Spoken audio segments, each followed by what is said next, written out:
all the way back, baby. Yeah, and if we say book your hotel, you book your hotel.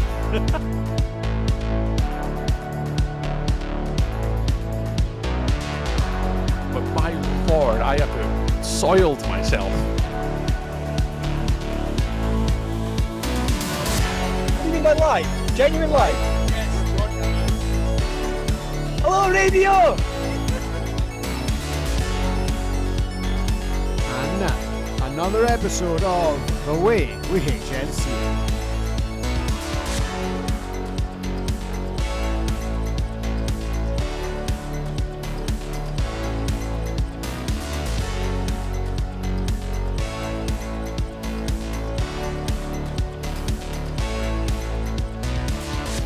This weekend on The Way We HNC it's the clash of the South as the irresistible force of Cardiff meets the immovable object of Reading in a clash that's going to go down in history as one of the many football matches that are happening this weekend. There are old scores to be settled at Peffer Mill as like 21-17 and 35-7 that have happened in previous years. Who will win this time between the Silvercats and Murray? Then, on Saturday, live in the battle for the HNC when Glasgow take on Grangemouth in a match already being described as on this Sunday. Coming up later in the season, the Giants of Sheffield play host to the Titans of Manchester, making both of them seem normal-sized. In week 6, the Lincolnshire Longhorns return to the South Yorkshire Roosters for a game of football to describe the victors for this year at least. Looking ahead to June, every football team will be playing football several times and in various combinations. Stay here for football. Here we will be showing all of the football all of the time. That's all of the constantly happening football. Here, it's all of the football always. It's impossible to keep track of all of the football, but your best chance is right here. Thousands and thousands of hours of football, each more climactic than the last. A constant, dizzying, 24-hour, year-long, endless football, each pass more massively mattering to someone, presumably. Football is going on forever, and it will never be officially decided who has won the football. Welcome to The Way We HNC It. The National Flag Football League is back. How'd you even follow up that? Better they didn't even tell us it was happening. Hi, everyone. Welcome to the Baby HN. I'm sweating. I'm actually physically sweating. Well done, mate. That was something. I'm so impressed you got that in one off rip. That's Yeah. impressive. First, one take life. So yes, welcome everyone to The Way We HNC. You've already heard from my very lovely hosts and the newest member of our team. We're no longer just the two-man show. Matt Bourke of the Cardiff Hurricanes and YouTube is here. Congratulations. Welcome to the show. A double cheer. You got two Matt, rounds, but I only got one whip in here. Oh, this is. Yeah, you did. Looks You like got I'm better already graphic third than you as favourite. well. Fine. I was gonna say this is a preview of how things are gonna go. Yeah. Thank you. I appreciate you both having me. This is awesome. Yes, and there will never be an opener like that again. But yes, we are glad to be here, glad to have you, and as our southern representative, and I think I referred to you in the group chat before as chief travel writer for the way we HNC it. So yeah, how are Cammy? What's going on? How are things getting on? Grand, mate. Football this weekend. Very excited. Obviously, absolutely buzzing that we now have Mr. Handsome Matt here with us, and I'm just. It seems like football's starting. So I'm playing this weekend, and then every weekend in May I'm playing. It's gone from an off season, which we call it, to straight pedal to the metal, foot to the floor. Here we go. It's very cool. Yeah, last night got myself to training with the Murray Distillers, and it was like the perfect blue sky, sunset, spring. Like it's for the first time in a while. I'm like, oh, we might get it. It might be coming this way. And today is another beautiful day. So hopefully that holds into the weekend. I think it's likely to. We've lost out on having tree with the weather, but we'll if it stays like this, it's going to be an absolutely cracking weekend. Matt. Yeah, I think it's exciting to get into the league finally, but there's always that early period, December, January time where everything, it's calmed down for a bit of a month and you start planning ahead and you're saying yes to the various invites and all the tournaments come in. And then when you actually get there, you realize how much you've said yes to and how much free time you no longer have and how much Yeah. have. Yes, a lot of travel coming up over May, I guess, for you guys. Pair of game days, King Bowl, Copenhagen. Very, very, very nice. And obviously, Matt, you're not long back for Adria Bowl. Is it a top three tournament in Europe? You'll have to go watch Hitch and Go on YouTube to find out. On your YouTube feeds, waiting for you from Monday night when we definitely didn't record a podcast, but not press start recording because that would be embarrassing. A podcast 10 years in, so that'd be horrendous, wouldn't it? If you did that, how embarrassing! First time ever. Yes, and we had a new host on, and we done that. Welcome to the show, mate. Welcome to the show. Foreshadowing what's about to come. Yeah, so we will. I guess we'll get moving. We'll get ready, and we'll have a good discussion about this weekend's football, and obviously a lot more still to come. So let's start, as we do every so often, with what's going on in the world.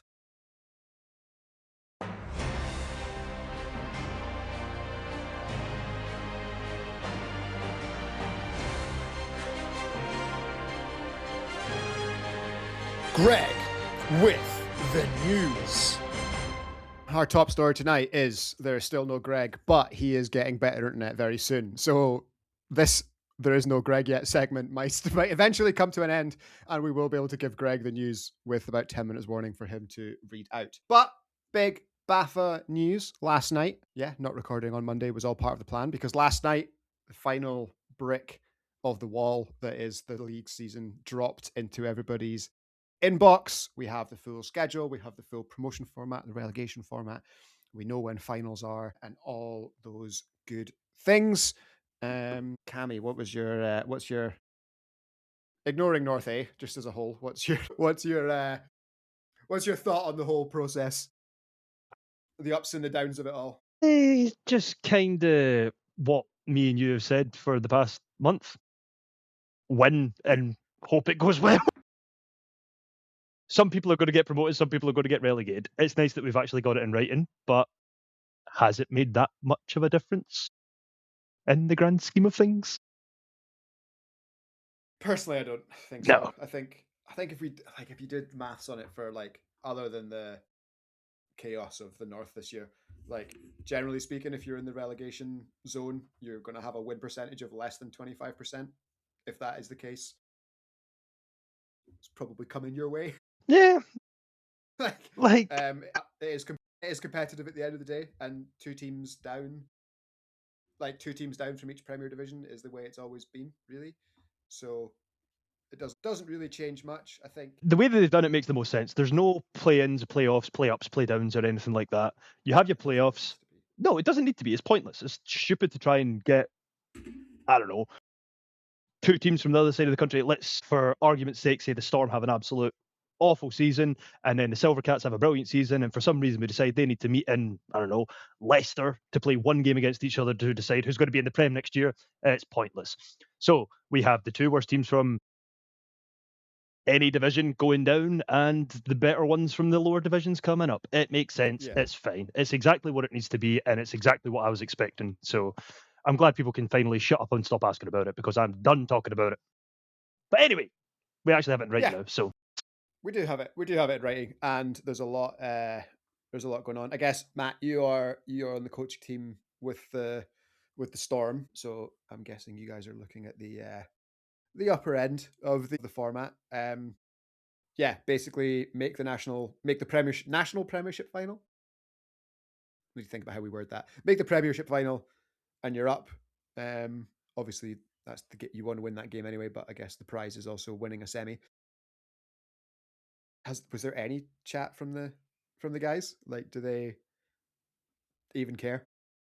I think not really. It's still a focus on, the season ahead. It's still all new to them, still a new division. What I will say is, I remember with the old format when I was playing in Div 1 with Gwent, Exeter Falcons went and ran the division 16-0 and then got to the play-in playoffs and didn't make it and then didn't get promoted. So you had a team that's absolutely walked a division that's staying in that division.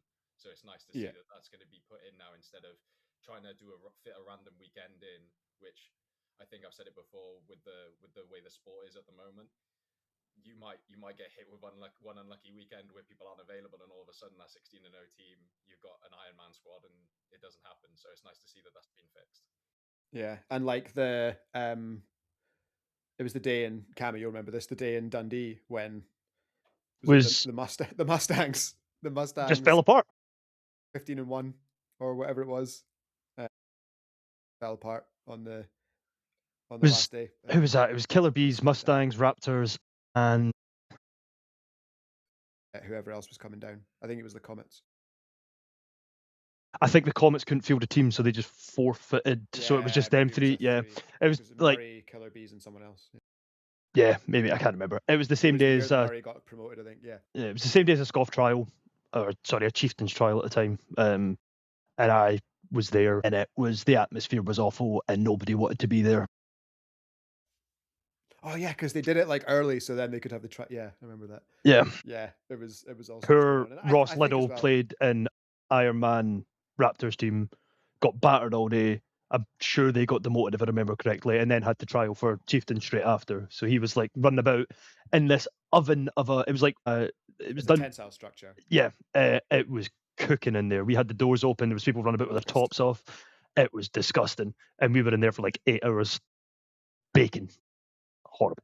Anyway, by the by, we've posted what the promotion relegation structure is actually going to be like for all 3 divisions. If you want to go and have a look at it, go on our podcast. If you've got questions, you can message us and we might be able to answer. We might not. We don't know. With brand new information. Exactly. Yeah. So yeah, that's pretty cool. Everything's set. Finals are set. Top four. Saturday for adults. Flag in a stadium. All sorts of good things. And obviously the national championship game will be right there in Coventry, and I'm presuming will be shared digitally around the world. So that's quite cool. And on the subject of extremely high level flag, Champions Bowl. Yes, invitations went out this week. New rules. So yeah. New rules, new format, new location. It's moving back to Croatia. Class. All the invitations got sent out earlier this week. We are changing. We have expanded the amount of countries that are involved. So I'm saying we, as in I run it. I do not. They are expanding the amount of countries involved. So we've got the Dunboyne Wildcats coming over. We've got some Portugal teams coming over. There's some Scandinavians that we've not seen at Champions Bowl for a while coming back. But there's no. It is the champion of each country this year. So there's no second place. So Smoke haven't been invited, which they have. Like Smoke done better than the Hornets did at Champions Bowl last year. Could be some controversy with that. But I quite like it. It's a smaller field in total, and it's just champions. So it's nice to see more countries represented, see some new styles of football. And there is one massive change, which could be hopefully foreshadowing something to change in some of the higher level events in the next few years. Challenge rule. So yeah. In the UK, we have the challenge rule, obviously. If we disagree with the enforcement of a penalty, we can challenge it, ask the refs to go and look at an official IFAF rulebook. They'll come back to us, say if we were right or wrong, whether we get a challenge back or we're charged a timeout. We will have the ability to challenge the actual call. So there's going to be video review on the sideline. Let's say I go in, if I'm on the pitch trying to make a tackle, there's either been an interception or Andrew Gibson's selected a horrible defense. If I go and try and tackle someone and they run through me, and they're like, oh, he flopped. They can then go and review it, see if they actually hit me or not, and we go from there. I don't think the ins and outs, I'm assuming we're going to be charged a timeout if it's an incorrect call, or we get it back. I don't really know how that's going to work. It's the first time it's ever going to be used, so I imagine there's going to be teething issues, but overall, it's actually quite a cool concept. And if we can bring that back to the UK for champion, I don't think they're going to use it the national finals if we don't get it through the league, for Euros next couple of years, Worlds, Olympics. Who knows? It's a fun thing to play with. And I guess, like, well, I don't know what's the situation with officials at Champions Bowl. Oh, you're fully refed by. There's always a white cap provided, and I think some of the lesser games on the following day, on the days leading up. So I'm pretty sure all your seeded games and any knockout games for the top bracket are all full ref crews, but some of the lesser games are head refed by a paid official, and some teams will be supporting. Because it's like it's not a bad idea, but I'm still very much like it's humans reffing. It's an amateur sport. We can't expect it to be perfect. That's part of the game. Like, I don't know. Like, I think it's a worthy experiment. I think it's a worthwhile thing to try. But like, if we got to Euros and Worlds and the Olympics, and it was just the best referees doing their jobs, I'm happy with it. If they miss a call, like. Look, at the end of the day, like I've said it many times before, and I'll say it again. As long as it's refed fairly, like if I get a call that I think is absolutely atrocious called upon me, and then the exact same thing happens on the other side of the pitch, fine. It is what it is. Yeah. We play the game to the ref's ability. Yeah. In the same way that we play, like, and that's been my thing about it. Is like you can't, like, no one plays flag or any sport perfectly. So don't know what you mean. You can't expect a referee to do like 40 minutes, 90 minutes, whatever sport you're playing perfectly. Like, it's going to happen. But short of like deliberate bias, which is like a whole different conversation, like referees aren't costing, like they're not costing games. Like for that one call that they make or don't make, there's at least 3 or 4 or 5 or 6 plays earlier in the game that you could have been better at. And then, right, as well. So something I was taught very early in the sport, something I teach the kids that I coach, if you need to start blaming referees for a loss, you've already lost the game. It doesn't matter. There was a thing in a book I was reading, the book I was able to recommend to Coach Dale. Shout out Coach Dale in the library. It's the All Blacks mental coach, and they had this technique of like when if you feel like you're starting to lose, if your teammate is starting to lose it with a referee, it's on everyone else around them to like ask them a question about the other team, defense or offense. So like, you know, started to lose it with the referee because I think it's a bad call. All right, what did you see on that overlap? Like, or what happened on that last play with number 6? And then immediately they're just like, what? All right, okay, well, this happened. And then they're not. The idea being that they like switch back into telling helping their teammate and not being a raj and unhelping everyone else. What glorious English. You'd almost think it was my first language. So yeah, it's cool. I quite like the more teams, more countries, less teams. So bigger representation, and it's quite hard to dictate who actually gets in because I think there was 4 German teams last year: Spatzens, Lichtenberg Lions, Waldorf, and Osberg Lions, yeah, 4 last year, and there was only 2 from the UK. There was 1 from Spain. You know, it just kind of makes things much simpler and much more inclusive as well. So yeah, I think it makes it more like legit, like it's Champions Bowl. Absolutely. But yeah, new venue as well. We're right on the beach. I can't remember the exact location. I probably should know that, but somewhere in Croatia on a beach. Sounds lovely.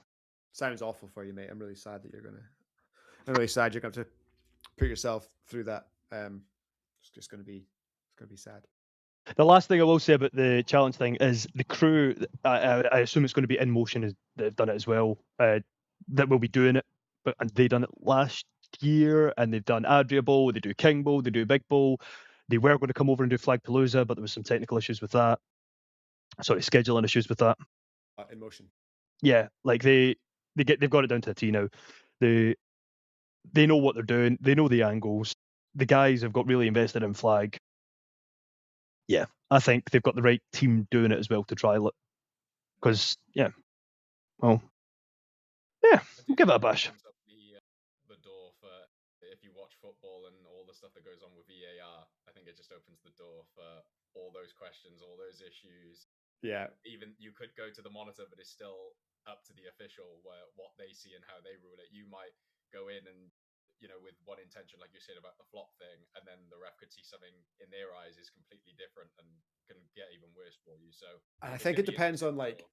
agreed. Playing the And it's game. like what you can challenge. Like I think if it's like you can challenge like black and white calls, like was he in, was he out, where like tackle, touchdown, all that kind of thing, that's fine.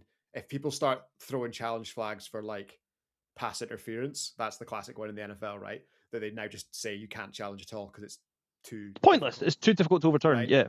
And if it's too difficult when you've got like the best refs in the world and the best players in the world, if it's happening at a flag pitch, like what happens if something happens in the second play of the game and you call it there? Like the amount of pressure that's now on the referees to not get dragged back to a monitor and re-ref the game, like I think it's a lot. I'm going. I think there needs to be like a challenge yes, challenge no system, because if it's subjective stuff, then it's like it just But it's I exactly could like you say. What stall about the game so fast. what's stopping, like if you have sideline refs, they might feel like they're not going to make calls now because the monitor might help them. I know there's only the one challenge, but there is that reliance, especially in like the Premier League, to be they're not going to make the calls. Like the offside one is always a massive one, and I know it's not a complete like comparison, but refs are waiting now to put up the offside flag because they know that they're probably better off letting it play out and getting VAR to intervene than actually just going with their instinct. But as to what you said, like with the best refs, would you rather have a crew and leave them with a monitor, or would you just take it off chance just with someone like Desiree calling a game where you know she's a good ref, and you would take that more often, would you not? It's Of course. yeah. I You're would. right. I would much rather have a competent head. I'm not saying any of the head refs that are paid by IFAB that are incompetent. I am not. But I would much. Got him already. I would much rather a competent head ref run my whole game without VAR than somebody that I don't know who I've seen make mistakes in the past with VAR. You're right, absolutely. And also, one of the biggest flaws as well is even if you look at Adriable just there in motion, and I have just praised them, sometimes the camera wasn't turned completely onto the field. Sometimes there's going to be an angle that they miss. You know, the camera is always pretty much based on one side of the pitch. So if it's at the far left side of the end zone, if they're looking for an inbound outbound call, that camera's not going to pick it up. Yeah. You know, where that's why they're just doing it on the show pitch, isn't it? Like they're going to have to cover that yeah, all the way around. Well, what they did at Adria was they had it obviously on the sideline in between pitches, and sometimes on the second day, if there was not a game going on one pitch, say for they'd example flipped you've it. Yeah, got 3 pitches, they would turn both cameras around to the one pitch to cover both sides. That's pretty, and that's cool both from like a coverage perspective. I feel with refereeing at a high level, like every official has their around the subjective stuff has like their level of where they're comfortable with, and it's not all like it's not always the same for every ref. It's not always the same for every individual. So I feel like there's a line there about where like that the managing the feel of the game is like as important as the black and whites inbounds outbounds calls. And if you, depending on what the format is, if you start to take that away, it just gets a bit, and that's where how football you in stamp your particular, authority on the game, like I it's think has fallen down. Yeah, how you stamp your authority on it, but also like how you let the players play. yeah, like absolutely.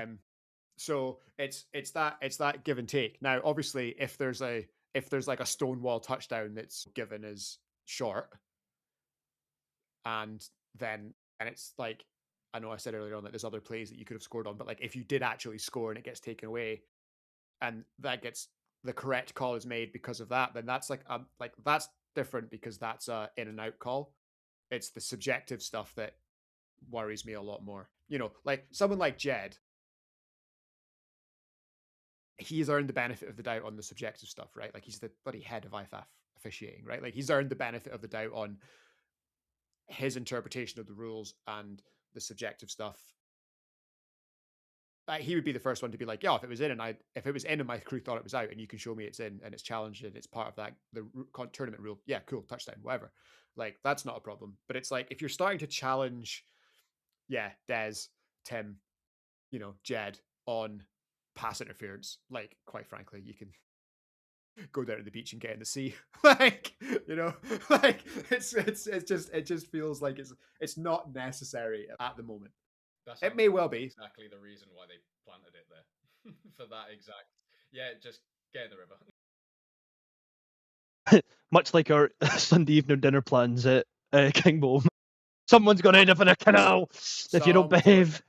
Brandon. But yeah, no, there is going to be a video of me getting very mad at a referee and then just stripping off and running straight to the beach. But we'll save that for I October. realised what I did. I questioned you. I shouldn't have questioned you. I'm going to get a tan. Yes, and I will continue on the subject of biggest tournaments. And in fact, traditionally the biggest tournament of them all in Waldorf have been chatting to the organisers, and we will be bringing you the Big Bowl live draw at 8:30, 9 o'clock UK. So 9 o'clock, 9:30 Eastern. No, not Eastern. European time. Sorry. European Central, CET.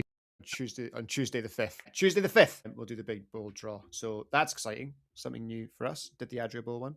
We'll do Big Bowl with Louise and Benji, and that'll be class. So if you are going to Big Bowl, I don't think there's that many. There's not that many UK teams this year. No, we were UK chatting teams. about that a couple of weeks ago in the Discord. Small output from the UK, but good field though. It'll be fun. Be interesting. Normally, what I've noticed with the UK teams is, obviously, I'm guessing it's because we're further away. The internet takes longer to get there. A lot of GB teams end up like on the on the waiting list. Yeah. A lot of UK teams on the waiting list, hoping people drop. But yeah, we'll share that. Obviously, like probably the most famous tournament in Europe, and a classic one every single year. So we'll look forward to that, and we'll run the draw, and we'll do some build up to that. It's where me and Matt first ever met. Was Big Bowl, sitting at a pub called The Bull. There you go. That's nice. A little bit of trivia for you. That's nice. There you go. That's nice. So, yeah. Look at you guys. Does not get. I was trying to think very briefly of where we first met, and I couldn't remember. And I just got my. Me and you. Me and Matt. I couldn't remember when me and Matt first met. Me and you first met at the Orium. Those were the days. Yeah, please don't hit me because on my back will shatter. Yes, you told me about you doing a headstand on a boogie board and how you broke your spine one time. Yeah, please don't hit me because I need to be able to turn my head. And you didn't, which is nice of you. What are we talking about? Hey, this is not medical advice. So yes, that will do us with the news. We made it through. Oh no, we've got one more. One more. A cup. The Kirkcaldy Cup. They do have the Kirkcaldy Cup to go through. You think we need one more? You think we need one more? All right, we'll get one more. All right, we'll get one more. Yes, almost forgot. The big news of the Kirkcaldy Cup, the social media stuff is out and about, and I should probably open the blog so I get my own story right. But if you want to kind of learn a bit more about the flag football's linear titles, this has been something that a concept we've been playing with for quite some time, and have decided that as the national division is going to be probably fairly volatile this year, we'll make it more real, and maybe in time we'll make it physically real. I do think that would be fun. We'll see. But yeah, they are basically linear titles. Think boxing belts, think wrestling championship belts. Winner stays on. And thanks to some very capable volunteers and excellent note-taking, we can basically track the ongoing unbroken line of winners in the mixed division back to the end of the Kirkcaldy Bulls run, which is where the Kirkcaldy Cup comes from. So basically, for many of you that may require a quick history lesson, the Kirkcaldy Bulls started winning football matches in 2003 In 2012, 10 years later, they won their final match and disbanded. In those 10 years in the National Leagues, they lost exactly one game and won 10 straight national championships, a run which is unlikely to ever be matched. I think, Cammy, you only need to keep winning from now until 2034 to put it in context. So, yeah, the odds of that happening again are pretty rare. So we definitely know that at the end of the 2012 season, they were the undisputed heavyweight champions of UK flag. 1 year later, I do need to just check my maths. I'm pretty sure it was the London Rebels that became national champions. So we give the belt to them. And from the London Rebels all the way through to Glasgow today, we can plot an unbroken line using note taking and League Republic from like Dan Birch has been super helpful. Neil Weimer was unbelievably helpful with this. So yeah, we can plot an unbroken line through national champions and every single season, from the Rebels to the Hurricanes, the Birmingham Lions, back to the Rebels, 2 years of Baker Street Button Hookers undefeated. Cardiff Hurricanes take it in 2019. They hold it all the way through the pandemic years. We come back in 2022 where it comes to the Smoke. They hold it all the way through 2023, 2024. It gets very exciting, gets chucked around like a beach ball, ends up with the Glasgow Hornets, who still hold it to this day. So it's on the line every single match. Every single league match, essentially, IFAF sanctioned BAFA match, so postseason 2, that these teams play. The most recent example of a lot of fun, I think we worked out, was the 2024 season. Yep. Where the Reading threw some stuff in the mix. They did. So the London Smoke come into cross conference, which I think was week 5 of 6, holding it. They lost a game to the Cardiff Hurricanes. I'm guessing, Matt, you played in that game and you didn't know at the time. If only you'd known. Cardiff Hurricanes take it. They become the lineal champions, but then their next game they lose to Reading. So Reading become the lineal champions. 2 weeks later, in week 6, Reading lose to the Smoke. So the Smoke get it back and they take it into the playoffs. So we know that we're getting a unification match with a national championship. Smoke win their quarterfinal. They then lose their semi-final to the Hurricanes. Hurricanes take it back. And then the Hurricanes lose the final to the Hornets. And the Hornets have held it ever since. So that's where we stand. And we come into this weekend with it on the line. And there's, I think, 4 or 5 different teams that could pick it up on Sunday. Matt, like, obviously maybe a relatively new concept, something that Cammy and I have been kind of chucking around with various members of the community for a while. Like, when I told you the story the other day, you were pretty psyched on it. So like, what was it that made you like get it, do you think?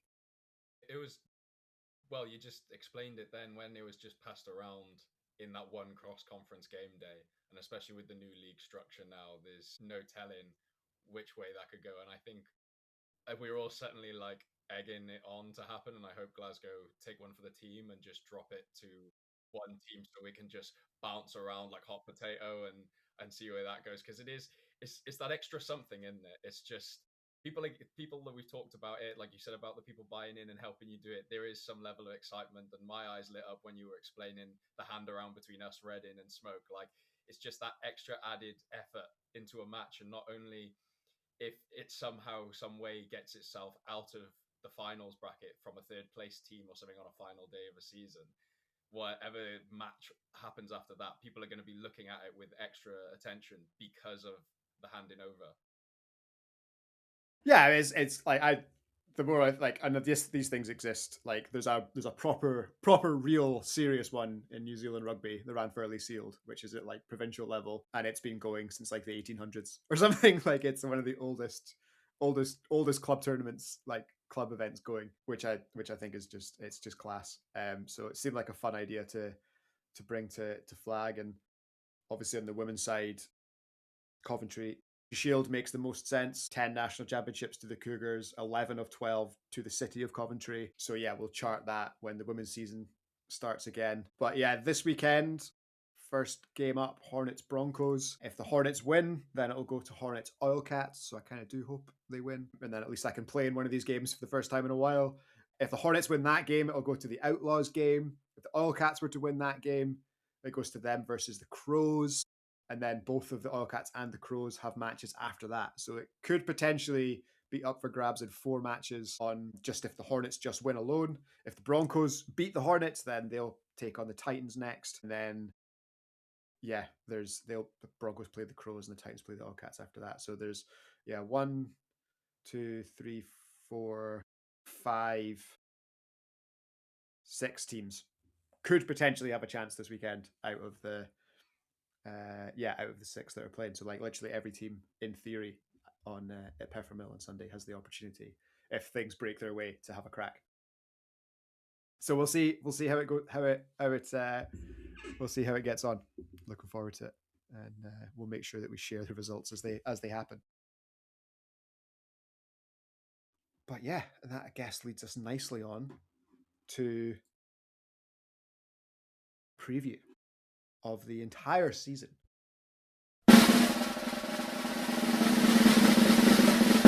The NFL season preview.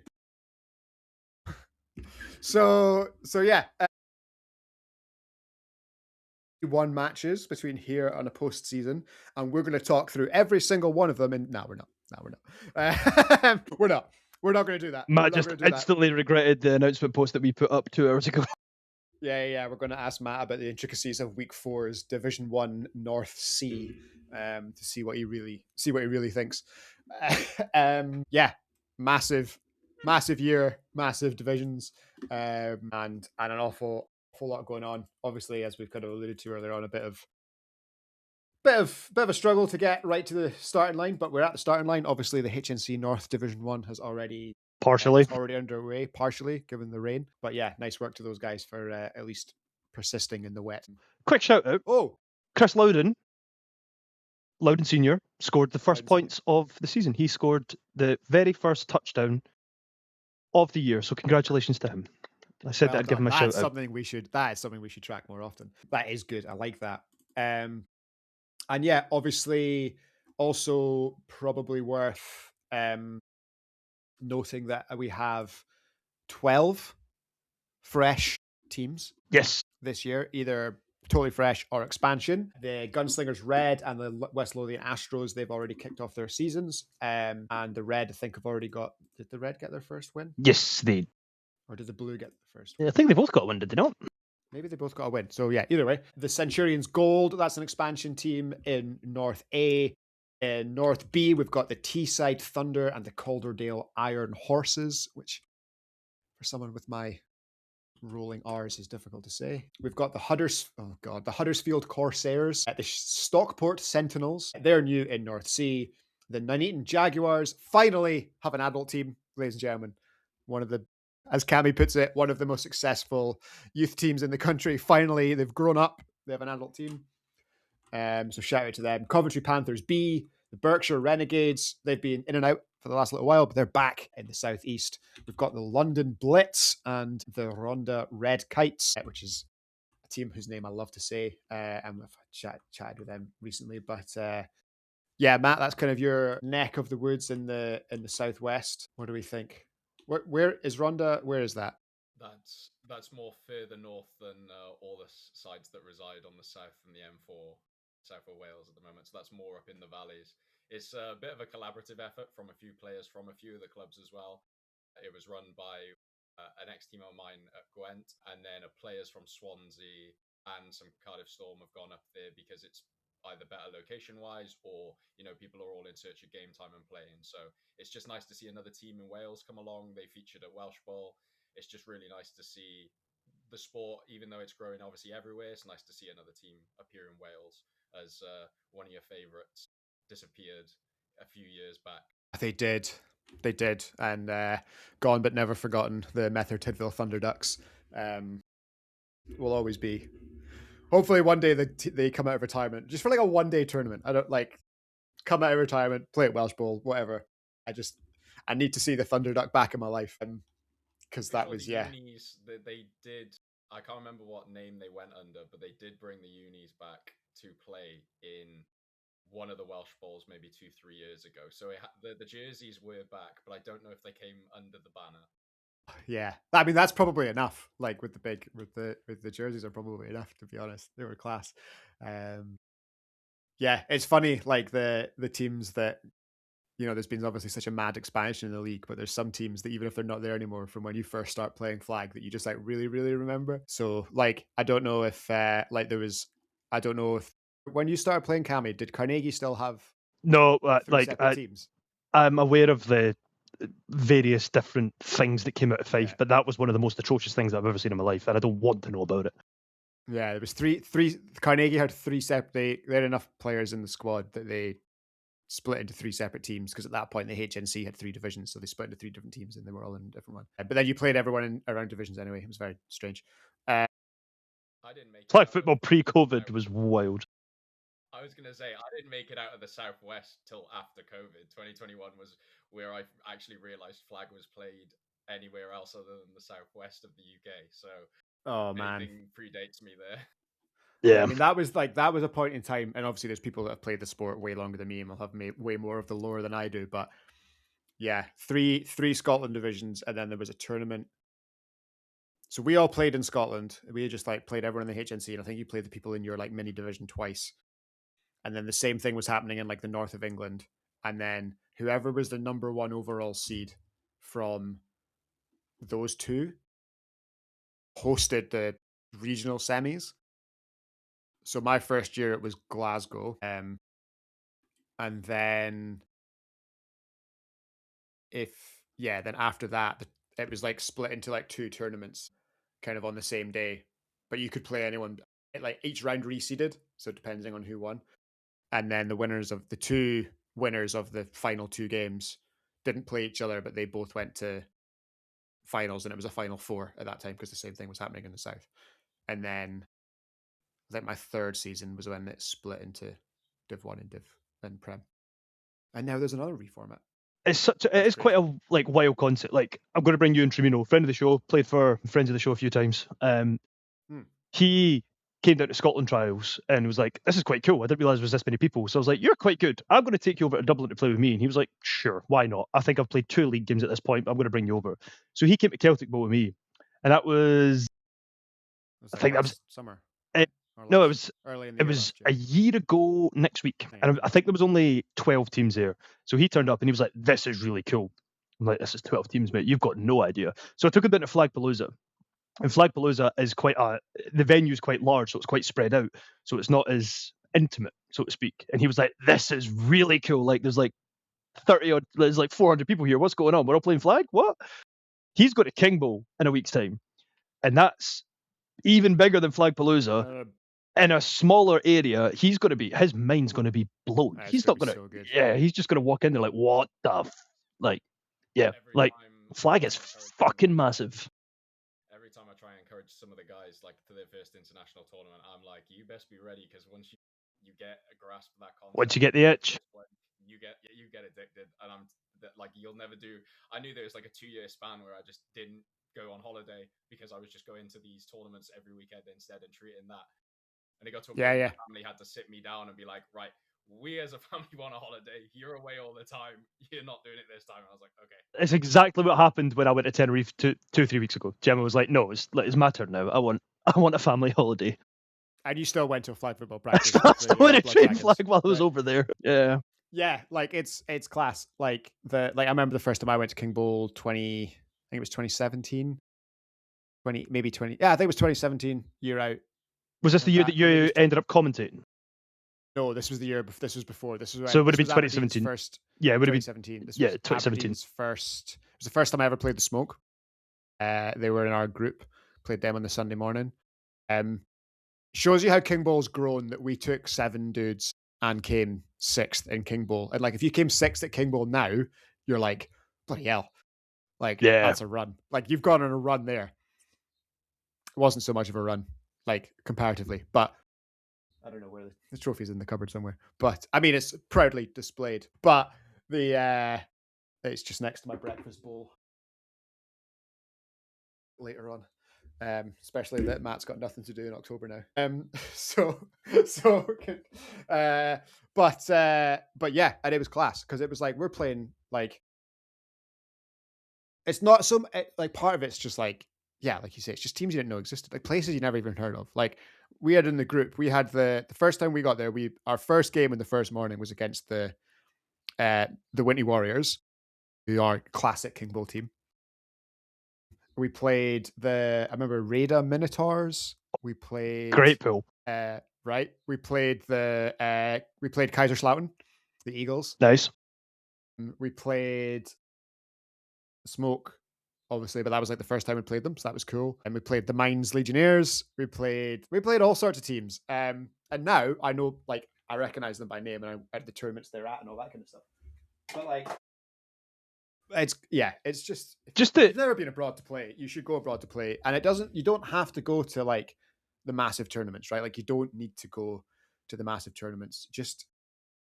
You just need to get to something. First tournament I ever went to, like properly overseas, was Bamboo Bowl. There was 12 teams. Textbook. Yeah, yes. like there was 2 pitches. It was tiny. They served bottles of beer on the sideline in a big fridge, and it was class. It was brilliant. It's probably still to this day one of the most favorite tournaments I've done. Maybe because I won it, but still, by the by. But just think like how big flag football's got as a community. King Bowl draw was this time last week, maybe Bourke, I think. And we've got Tipsy Travellers, Dancing Goose, I think, Cologne Falcons, Team Africa, Tipsy Travellers, and Dancing Goose. I have no idea who these teams are. And in the space of an hour, I'd messaged about 3 different people and found out exactly who these teams are, who's playing for them, what to expect, like just as a community. And it doesn't really help that I can't. Blackhawks jersey number 4 is an alternative. It's an alternative nickname for me, and I know everybody. It's a very niche reference that only a niche group of people will understand. That's enough. Yeah, like it's just how big we are. Like in the space of 2 hours, I've found out who these 2 mystery teams are and what I'm coming up against in a week's time. You know, it's class. And that's what I love about tournaments. Is like it makes it difficult. Like we look at Iron Man, and it's just like it's just nonsense names, and you're like, oh, people are like, why didn't you do the preview properly? It's like because you're all in disguise. Yeah. Who are the X's and O'Connells? Who are they, Matt? Players in disguise. I'll tell you who they are. They're winners. Yeah. Champions, owners of an anvil. But yeah, so basically what we're saying is Southwest Division 1, right? You should travel more, I think. Yeah. How did we even get to where we are? Sorry. Right. Not sure. But we're going to go back to season preview. We're going to go back to the National. We're going to start at the top. We're going to go season preview. We have North and South games happening. One game day in Reading on Saturday, while the North will take... Not Reading, Cheltenham. Gloucester. Would struggle to find it on a map. It's not too far from Reading, as I found out in the Discord the other day. But by the by. Gloucester and Edinburgh, 2 wonderful cities, I'm sure, will be the hosts on Saturday and Sunday. So I'm going to ask the boys for their games of the week. They'll get 1 each from the North and 1 each from the South. And I guess, Matt, we'll start with you. Your Southern game of the week. What's occurring? With the way the new brackets or divisions are set up, I kind of went into it looking at the sort of matchups that we don't get often, the cross conferences that have been once, but now they're twice. But the one for this first game day would probably be us versus Reading. So I've gone against my rule because Smoke versus Devils, to me, in the last 2 years have been a point or 2 in it every single time. Last play on the 5. Every time I've reached over to my friend, text over and said, hey, what happened? They say, oh, it was this last play on the line, 1 score to win it, and that's it. But with all the changes that Reading have sort of had, I say changes like the people they've brought in this recruitment drive they've had, as I keep seeing the Fabrizio Romano meme on the socials, on their stories, that's the game for me right now as a tone setter to see where they're at and can they finally pip over the top of the London Smoke in this fixture. Yeah, a lot of recruitment and a lot of athlete designations. I've noticed a lot of athletes. Yeah, I think you're right. That's a class one, and obviously we put out the other day like asking people for their top 4 predictions, and Smoke and Reading were both prominent and recurring names. So yeah, to have that on day one is good. It's good. Yeah, Cammy. I'm going to go. I'll stay in the same area. I'm going opposite end of the bracket. I'm going Sharks Fire. See who can survive the early season onslaught. Try and squeeze a probably going to be one of the more lesser win teams. See who can get ahead between them two. Yeah, I mean they were in the 3-way battle to make it in with the Rebels. Got in on the final game day. I think the final game actually got in just about. For the Sharks, they had to win a couple in a row, and they did so on the final game day. So yeah, good. Talking about new recruits, I'm hearing, I've not had it confirmed from any source in camp, but I'm hearing that there is somebody who was in the last GB squad that went over to Paris has joined them. So Sharks. Yep, could be an interesting addition. See how that turns out. I'm not sure that the firepower of the rest of the teams in the division is going to be enough to put them mid-table. I don't know. It's going to be so hard to call, but I still see them fighting for wins here and there, but it could make a difference. But that first game could sort of dictate how the games go for the rest of the day, maybe. I don't know. Could Sharks go on a run and beat some other people? Absolutely. I don't know. It's hard to call. It's hard. And I think that like I was going to go on a similar vibe. I was going to go obviously like Cardiff Reading. Similar to Matt's point, that's like at the top. Both teams were projecting top 4 at the moment. That's a class game in the similar way. We've had wins seesaw around before. Have you met them in the postseason, Matt, or do they normally end up on the other? The last few years they've ended up the other side of the bracket. Other side of the bracket, right? Yeah. So always kind of an interesting one to see that again, because like you're saying, it's been one game a year for the last little while, especially if you don't see them again in the postseason. So I think that's quite interesting. But then, yeah, Cammy, to your point, my other kind of sneaky pick was going to be Tune's Sharks for a similar reason. I think the battle, like the top 4 at the moment, everyone's kind of, there's a consensus top 4. Like, I don't think it's rude to say there's a consensus top 4 around the community, but like 5 to 12, you can make an argument for almost every team, and I think you can knock almost every team as well, and they're all going to have to pinch wins from each other, and there's going to be some sneaky upsets. Like this, there is, and it's wins like this at the beginning of the season, which like 6 games at like not many teams are going to be 6 games clear of the relegation zone come Super Weekend, right? Like I would quite happily guess that by the time we get there, the entire bottom half of the table are going to be within 6 games of Premiership ball next year. So the one wins early on are going to be pretty interesting. Yeah, especially potentially for like tie-breaking purposes, and obviously I know it's over 2 legs and stuff, but like you want to get the win in early. Yeah, it makes them like you don't want to be chasing the rematch. Basically, it's like the points difference as well. Like if you like the difference between winning, but like in tight games like this, the difference between winning with 1 score or 2 scores is huge. Like it gives you some sort of comfort barrier, like a much bigger comfort barrier than going down to XPs in the second game to chase the win. You know? Yeah, of course, and obviously like even like the tiebreaker beyond that, like with the points conceded, like nowadays rather than the points scored, like it's so pressures on the defense, right, to try and to keep people out. Yeah. There's also one. I did wonder the other day if there was an unintended circumstance on that, like if you're playing, like the switch was kind of there to stop teams feeling like they had to run up the score on the small teams. But now I wonder if in the national you run up the score on everyone because it trashes their points conceded. So Like- so it's not really much of a difference. But I think on like further down, if they're not a rival, you can get to a certain level and just kind of pedal back a bit. But like if you I think that- disagree if though. you're Like if you I don't right, know. so you're telling me that Glasgow Hornets versus Aberdeen. Well, let's say we're like pretty tight going into half. We get 2 scores ahead. We don't have a massive roster. Are we going to take our starters off and take the foot off the gas? No, we're not. Like No, the Hornets like are not going to that's change like- our ethos. We're that's we're still just going to go pedal to the middle. Like I don't that's see how it your- changes.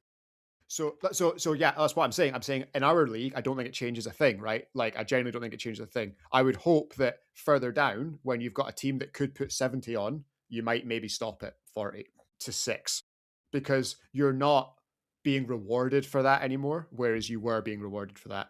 But now you know, there's nothing there for you anymore. Like you don't need to go, because we've all been in divisions where, like in the HNC, for example, like the Hornets have beaten the brakes off of the Comets, right?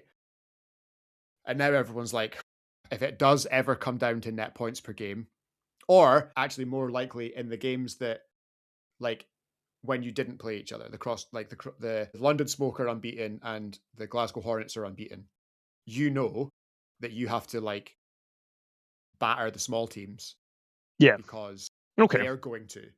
Whereas now you don't get rewarded for that. You get rewarded for shutting them out. So you can win 7-0. Not that you would, but like you don't get rewarded for it anymore. You're not being encouraged to beat the brakes off teams anymore. If I think that maybe the unintended consequence of this is if 2 teams are really close, and to be fair, it's like win-loss record, then aggregate, then this. So it's still unlikely that it would ever actually come to a head, because you would need 2 teams to have played each other twice and be tied on aggregate for this to then happen.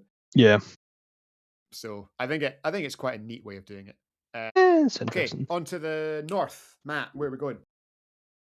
So going with my original theme before I pivoted, just looking at teams that, again, we're getting a bit more chance to see these rivalries or games play out. I'm going with 2 teams that I believe were at finals, and that's the Manchester Crows versus the Broncos. Interesting. Just a bit different. Like I said, I like my knowledge of the North is not obviously up there, but just for me, looking at rivalries, and you've just talked about the change in terms of points differences not mattering so much anymore, and closer games shutting them out. I think one of those teams in that bracket, just more for me, excited to see how they come up against each other. Yeah, I think that's quite a good one. We've had some good battles. I think Grangemouth are sitting on top of it at the minute, if I remember correctly.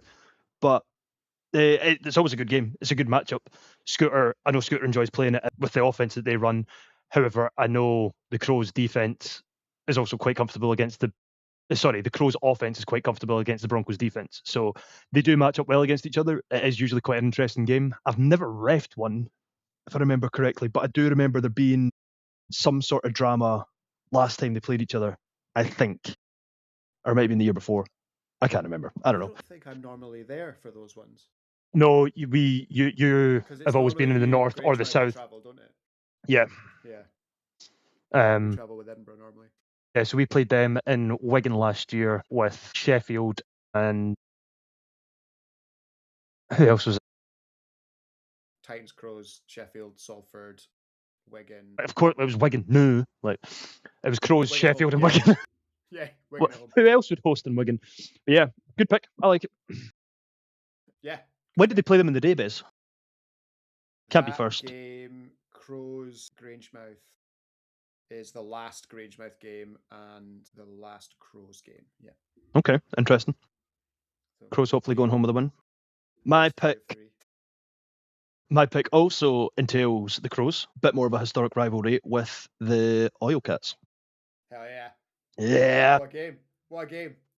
What a history. What a history. Like 7 games in a row by 1 score. Yeah. Class. I love it. I love it. I think it'll be different this year. I think a couple of changes on both teams. but there's like a core, obviously, of both teams that's still there and still loves this game. And there's like a generation, like we've spoken about this before, Cammy. There's a generation of Aberdeen and Glasgow players that remember the height of that rivalry being an almost unplayable match. And obviously since then, since the pandemic, and Glasgow have separated themselves. And the Crows have been like our mirror basically ever since. Yeah. We play such similar football at such a similar level that it's just a class game. And we've been in games where it's like the margin's never been more than like 6 points. The last time I played, not last year, but the year before in Edinburgh, the last time I played them, they went flying out to a lead. And then at halftime on defense, we were like, right, change this. Just change that another way and don't do anything else. Just do exactly the same other than like this thing. And we shut them out in the second half and lost by 4 or something. Gave the offense the chance, but like obviously we got ourselves. It's hard to dig yourself out that hole. So, yeah, but like it's fun because they're a team where, because of that experience, we're probably going to be like, oh, we're never really out of it, and we can play really close games and lose heartbreaking ones, close games, but we can also win heartbreakingly close games for them. It's great. I really like them. It's good, and they're like off the pitch as well. They're like decent guys, and yeah, they're always nice. But for 40 minutes, it's like, I want to have you. But it's class, and I love it. I love it. I love that game. Like the game day in Wigan, I may or may not have been a bit of an arrogant twat on the first touchdown that I scored and started quite a heated game. Checks out. Who would have guessed? Who would have guessed? And then a couple of weeks later, I was reffing them in the final. Yeah. I was reffing them in the final Coventry Bowl, and they were nothing but nice to me, which was very nice of them to forget about me being an absolute dick. But by the by. But yeah, you got a game of the week for up north? I have the absolute classic. I have the HNC classic, game 1 of the season. The way Yep. it's written in the stars, the way it always has to be in the HNC, the way it has been for the last 4 or 5 years. Game 1, week 1, pitch 1, Grangemouth Broncos, Glasgow Hornets. A staple in the diary. Let's get in about it like a dog eating beetroot. Like, we are ready to go, and it's just class. It's just a great way to start every single season, and it's been won either way. It's been tied. It's class. It's a good game. And, yeah. It's always close. And yeah, it's a good appetite whetter, a good palate cleanser for the season ahead, I think. And while I'm sure that both sides will be like, well, it's game 1, week 1. It's like, we're not expecting to be operating at our full strength in this long season and all that. No. Shut up. If you win that game, right? Sets the tone, doesn't it? Sets the tone. Right, it sets the tone. It's a leveler right off the bat. So yeah, I think that's a really, really good one. Quite excited. Big fan of it. Where it goes. And then yeah, obviously, like we won't go through absolutely alternate question for each of you. Go for it. What is the game you're most looking forward to playing in this weekend yourselves? Matt, fire away. I think because it's just the way the schedule is, like it's the Reading game on that docket. Yeah. It's the game for both of us. Like we've been fighting amongst each other. I think it was a weekend to weekend thing where they when the cup was being passed around. Funnily enough, we lost them last game, and then we beat them in the Flagapalooza final the weekend after or something. So it's just like So you did, yeah. So it's another one, and the last time we played them, it was the final drive on the 5 XP to win it, and they did it. So those are the games you're here for. Volatile, yeah. That's why we play. Yeah, I mean, I'll go back to the Crows game. Yeah, solid. Like I like playing you guys. I do still believe that there's a level that Hornets and Aberdeen go to when they play each other. That's a lot of fun.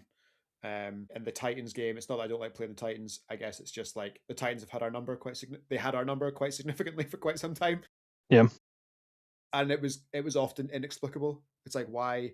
Like, okay, they're obviously better than us, but like, why are we 40 points down? This makes no sense, But that Crows game, just be a good one game every time, and I'm looking forward to being back in the mix. Really am.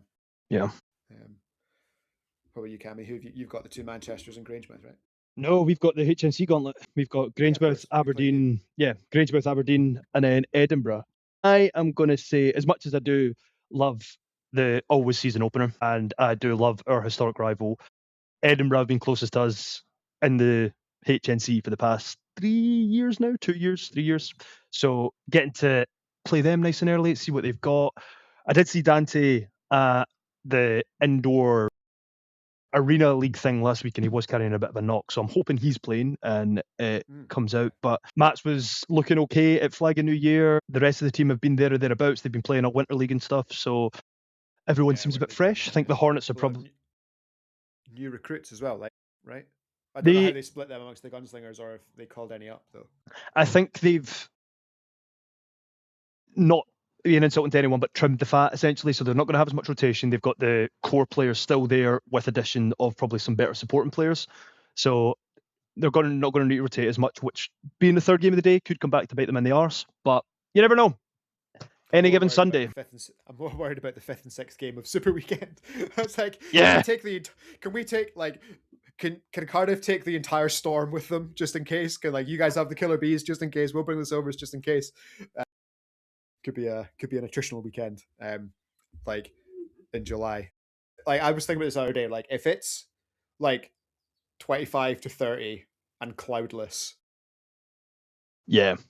Like we think like that weekend, the year that we lost 2023, the year that we lost the final to Smoke, that was the most, like, I know there was obviously some emotional issues after that loss as well, but that is the most depleted I've ever been after a game. I slept on a hotel room floor that night. I was that fucking tired.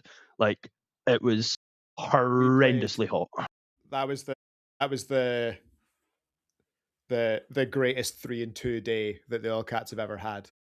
Was that your 5-game day? That was the 5-game day. So that was Sharks in the wild card, then Smoke, then I guess they're now the Fire, then the North Ants Titans on the bump pass as time expired to make the plate final, to then play. Oh my god! To then play Reading, who dusted us in the plate final.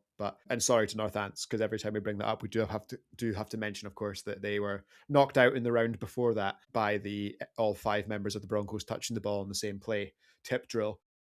Do you know of this, Matt? Have you never seen this footage? So the Grangemouth Broncos played the Titans, 1-score game, Hail Mary to finish, quarterfinal. No, I did see this actually. Gets bumped over somebody's head, touchdown in the end zone, heartbreak for the Titans. Go on to the next game to play Aberdeen. No, they had their finish. Their plate quarter in the middle, and then they played us, I think. Sorry, yeah, the way that works. Yeah. And then they go into the plate semis, and it finishes the exact same way. But it's unwritable. It was a called play. We were like, throw it to Gary Elliott short of the end zone because they're going to crash him.